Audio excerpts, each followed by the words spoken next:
Assalamualaikum warahmatullahi wabarakatuh. Pada kali ini bertemu lagi dengan saya di channel Raja Wali ID dan juga channel MJ Muda Channel ya. Kita satu kehormatan kedatangan kan spesial yang mana beliau juga insya Allah di sini akan menemani kita selama 10-15 menit dalam acara Nada Dakwah dengan subjudulnya hashtagnya Tanya Ustadz seputar Ramadan.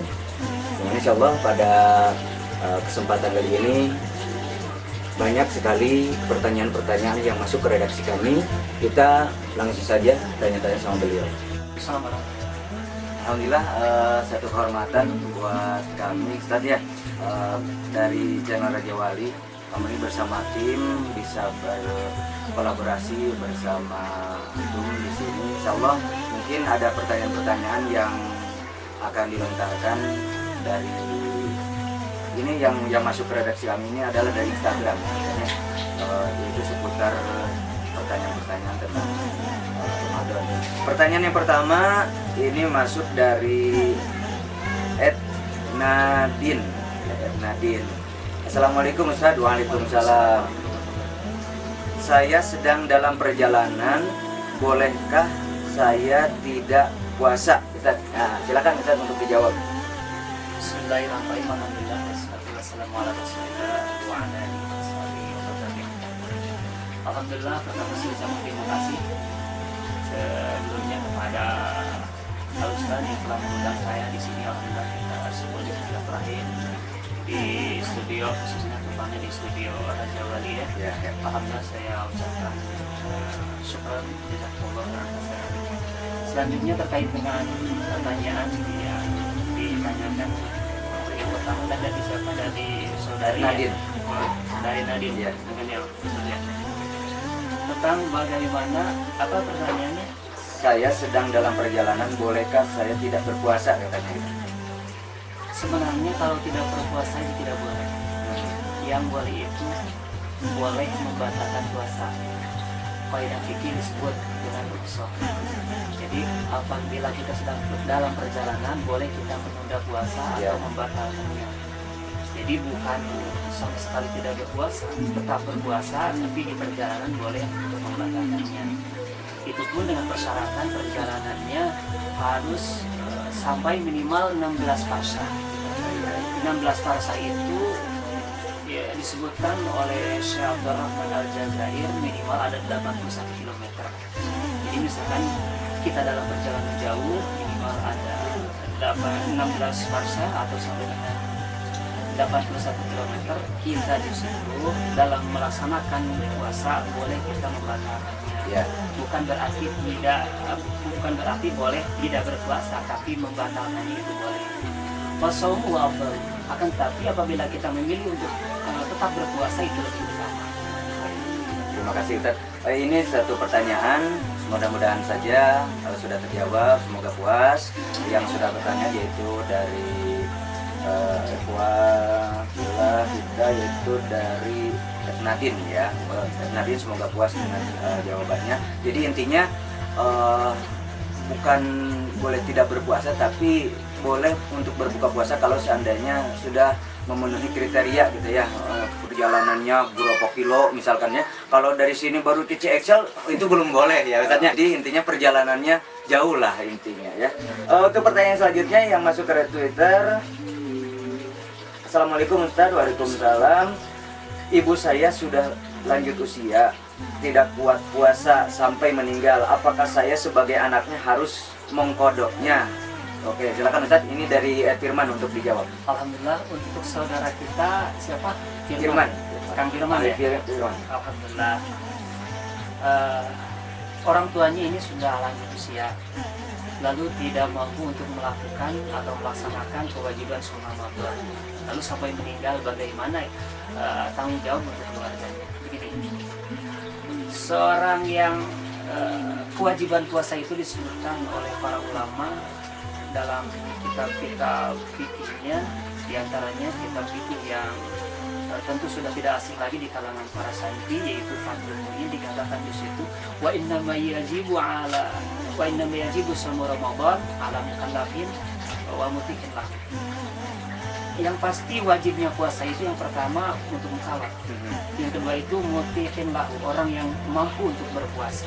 Apabila seorang tidak mampu untuk melakukan kewajiban puasa Ramadan ini, maka tidaklah dipaksakan untuk melakukan atau melaksanakan kewajiban puasa ini. Termasuk si ibu tadi, si lansia tadi, apabila dirasa tidak mampu untuk melaksanakan puasa, tidak apa-apa, tidak apa-apa. Artinya tidak usah melakukan puasa.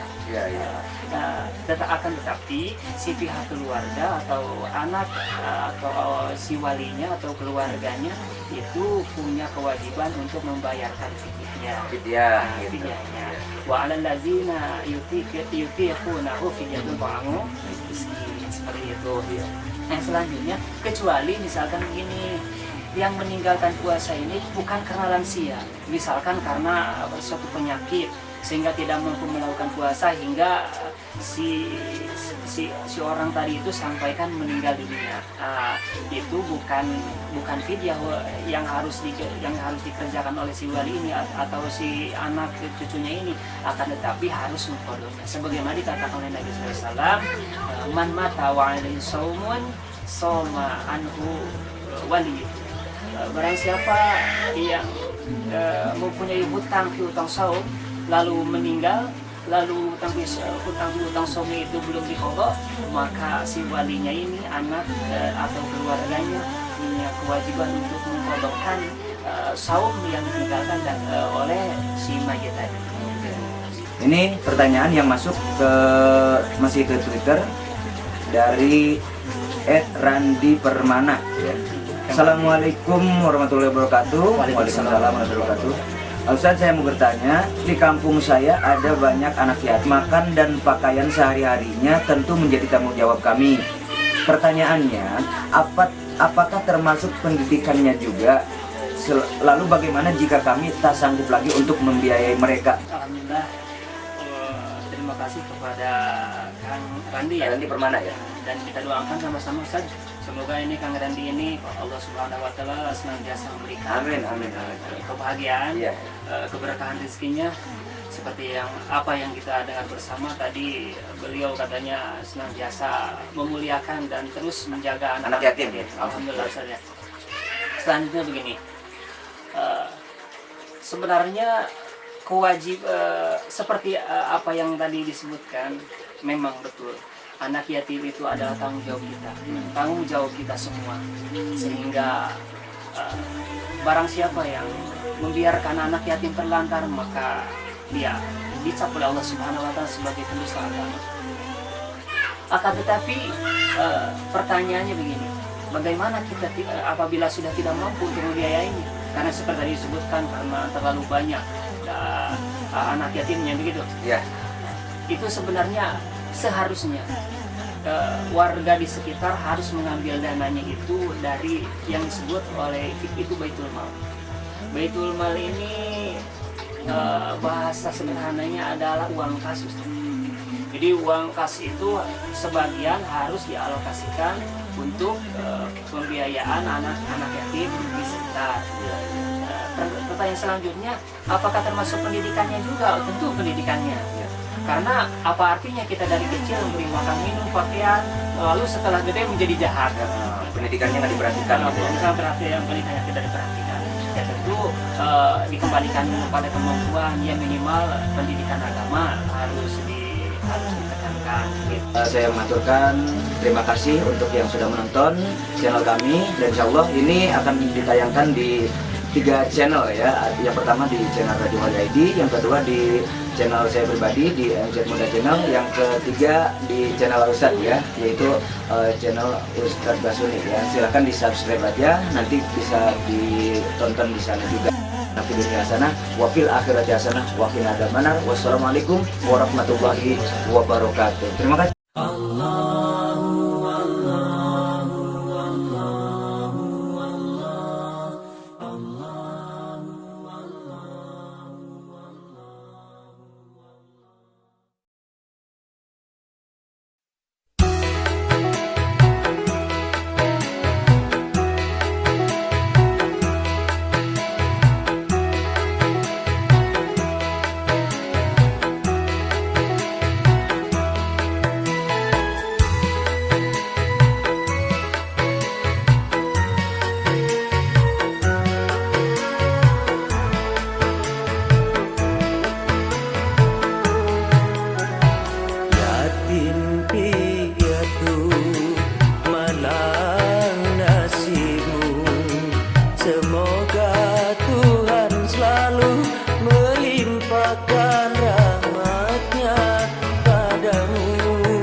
dalam mengarungi hidup yang penuh tantangan ini.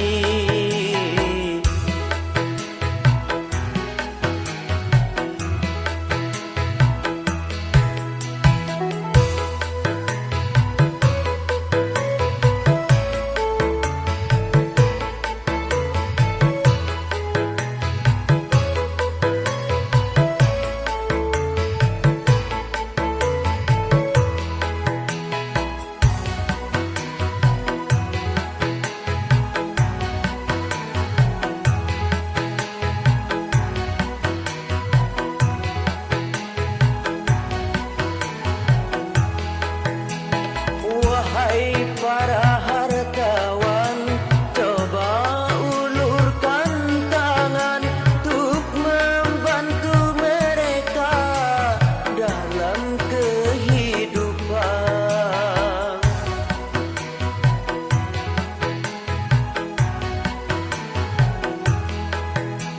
Sungguh engkau manusia pendustakan agama apabila mereka engkau sia-sia.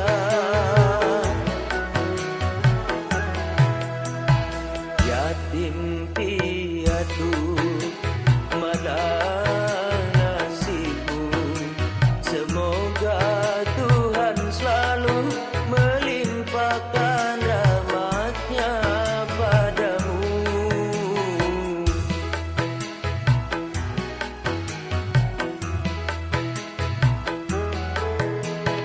Yatim piatu, besarkan hatimu di dalam mengarungi hidup yang penuh tantangan ini.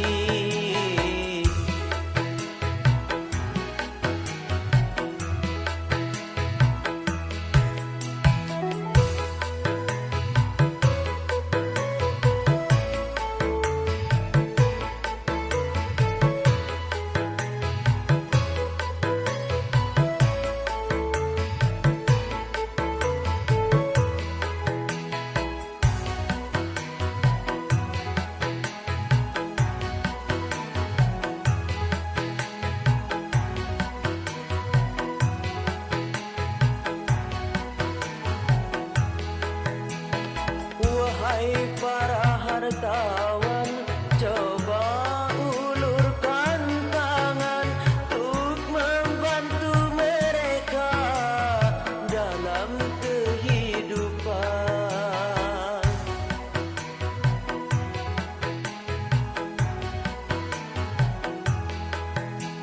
Sungguh engkau manusia pendustakan agama apabila mereka engkau sia-sia. Yatim piatu malah nasibmu, semoga Tuhan selalu melimpahkan rahmat-Nya padamu.